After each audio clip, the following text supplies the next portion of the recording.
Hey guys, Pastor Billy here, First Baptist Church, Cedar Key. Want to share something with you that the Lord has laid on my heart this morning, especially concerning the coronavirus and some of the lockdowns and things like that that are taking place. And the book of 2 Timothy, the Apostle Paul writes to Timothy at the end of his life. He's in prison again in Rome. And he writes, and in chapter 4, verse 9, he says this, "Do your best to come to me soon, Timothy." And then he goes in verses 10, 11, 12, 13, 14, 15, and he starts to list different people who have left him and reasons that they've gone, and some have turned away from the world, or they're from Christ and chasing after the world. And he goes and lists all these different people, and then he says at his first offense, there was nobody there for him. And so there seems to be this theme of loneliness.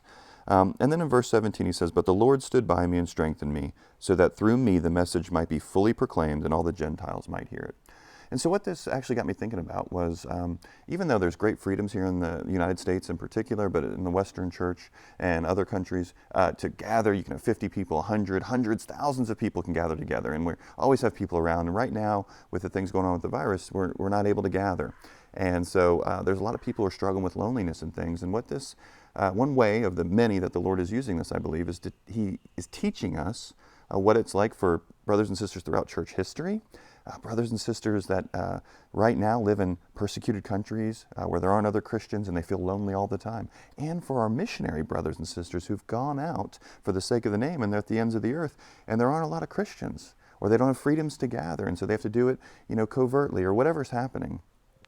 What a great season right now for the God to teach us how to pray for our brothers and sisters who are in persecuted countries, missionaries, those who are out, who cannot gather like we can, who cannot always get to taste and savor the gathering of the saints and listening to the saints all singing together. And we don't have that right now for many of us.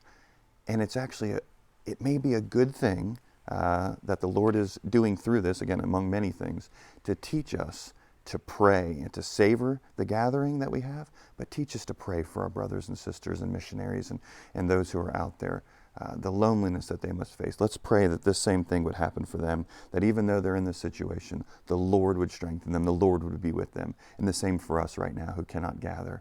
May the Lord be with you and with me and strengthen us in our daily lives. Have a blessed day.